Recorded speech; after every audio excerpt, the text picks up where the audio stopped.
Hello friends, welcome to Sunitha kitchen. ఈరోజు మన ఛానల్లో ఎంతో రుచికరంగా ఉంటూ అదేవిధంగా ఆరోగ్యానికి ఎంతో మంచిదైనటువంటి కరివేపాకు అన్నాన్ని ఎలా తయారు చేసుకోవాలో చూసేద్దాము. చాలా చాలా టేస్టీగా ఉంటుందండి. టేస్ట్తో పాటు ఈ కరివేపాకు రైస్లో ఎన్నో రకాల పోషక విలువలు ఉంటాయి. సో హెల్త్కి చాలా చాలా మంచిదండి. ఇప్పుడు తయారీ విధానాన్ని సింపుల్గా చూసేద్దాము. ముందుగా ఈ కరివేపాకు అన్నం కోసం కరివేపాకు పొడి తయారు చేసుకోవాలి. అందుకోసం స్టవ్ మీద కడాయి పెట్టుకొని అందులోకి 1 టేబుల్ స్పూన్ దాకా కందిపప్పు, 2 టేబుల్ స్పూన్ల శనగపప్పు, అలాగే 2 టేబుల్ స్పూన్ల మినపప్పు వేసి వీటన్నిటిని కూడా బాగా దోరగా వేయించుకోండి. ఈ దినుసుల్ని మీడియం ఫ్లేమ్లో వేయించుకున్నట్లయితే ఈవెన్గా బాగా క్రిస్పీగా వేగుతాయి. మనం పర్ఫెక్ట్ కొలతలతో వేయించుకున్నట్లయితే పొడి చాలా రుచికరంగా వస్తుందండి. ఇవి ఇక్కడ చూడండి బాగా దోరగా వేగాయి. ఇలా వేగిన తర్వాత 1 టేబుల్ స్పూన్ దాకా జీలకర్ర, 2 టేబుల్ స్పూన్ల దాకా ధనియాలని వేసి మరొక 2 నిమిషాల పాటు వేయించండి. ఇవి త్వరగా వేగిపోతాయి. కాసేపటి తర్వాత చూస్తే మనం వేసిన దినుసులన్నీ కూడా వేగిపోయాయి. వాటిని పక్కకు తీసి పెట్టుకుందాము. ఇప్పుడు ఇదే కడాయిలోకి 1 టీ స్పూన్ దాకా ఆయిల్ వేసి ఇందులోకి తగినన్ని ఎండుమిర్చి వేసుకోవాలండి. మనం వేయించిన దినుసులకి కావాల్సినంత ఎండుమిర్చి వేసుకోవాలి. నేనైతే ఇక్కడ ఒక 16 నుంచి 17 వరకు వేశాను. అలాగే కరివేపాకు వేసుకోవాలండి. శుభ్రంగా కడిగి తడి ఏమీ లేకుండా ఆరబెట్టుకున్న కరివేపాకు ఒక 2-3 గుప్పెల దాకా వేసుకోవచ్చు. ఈ రెండింటిని కూడా బాగా క్రిస్పీగా వేపుకోండి. ఒక 2-3 నిమిషాల పాటు ఇలా చక్కగా వేపుకున్న తర్వాత వీటిని కూడా పక్కకు తీసి పెట్టుకుందాము. కాసేపటి తర్వాత పూర్తిగా చల్లారిపోతాయి కదా, అప్పుడు ఒక మిక్సీ జార్లోకి ముందుగా వేయించుకున్న దినుసుల్ని వేసి మెత్తని పౌడర్లా గ్రైండ్ చేసుకోండి. తర్వాత వేయించుకున్నటువంటి ఎండుమిర్చి, కరివేపాకు, అలాగే రుచికి సరిపడా ఉప్పు, 1 అంగుళం చింతపండు కూడా వేసుకొని గ్రైండ్ చేసుకోవాలండి.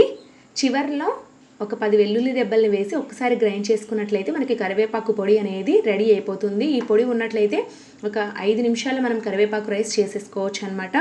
ఇప్పుడైతే ఈ పొడిని పక్కన పెట్టేసుకుందాము. ఇప్పుడు స్టవ్ మీద మందంగా ఉన్నటువంటి ఒక కడాయి పెట్టుకొని అందులోకి 2 టేబుల్ స్పూన్ల ఆయిల్ వేసి వేడి చేసుకోవాలి. ముందుగా ఆయిల్లో ఒక 2 టేబుల్ స్పూన్ల పల్లీలు, అలాగే ఒక 2 టేబుల్ స్పూన్ల జీడిపప్పు పలుకుల్ని వేసి బాగా దోరగా వేయించుకోండి.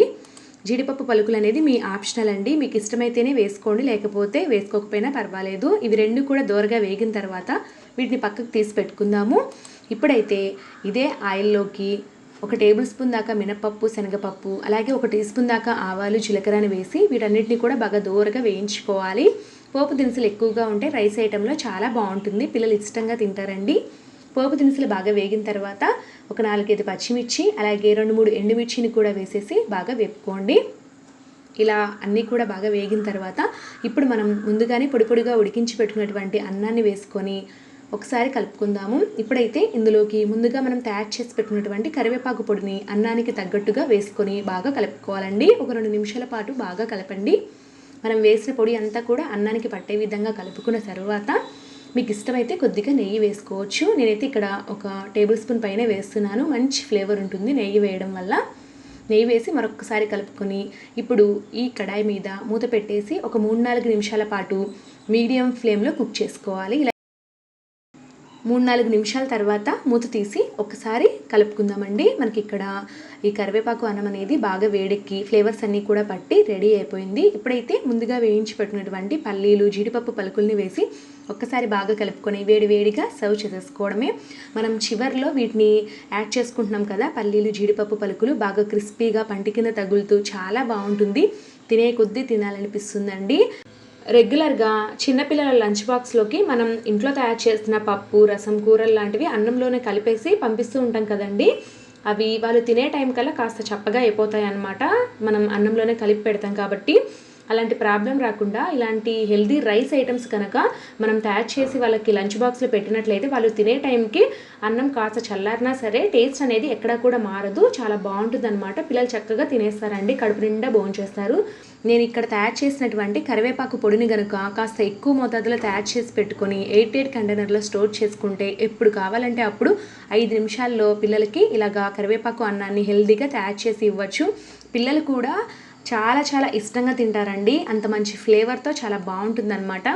సో ఫ్రెండ్స్, చూసారు కదా ఎంతో రుచికరంగా ఉండే నోట్లో నీళ్ళూరించే కమ్మనైన కరివేపాకు అన్నాన్ని ఎంత సులభంగా తయారు చేసుకున్నామో. మీకు కనుక ఈ వీడియో నచ్చినట్లయితే ఖచ్చితంగా వీడియోని లైక్ చేయండి. అలాగే ఇలాంటి మరెన్నో హెల్దీ అండ్ టేస్టీ రెసిపీస్ కోసం నా ఛానల్ని సబ్స్క్రైబ్ చేసుకోండి. Thank you for watching.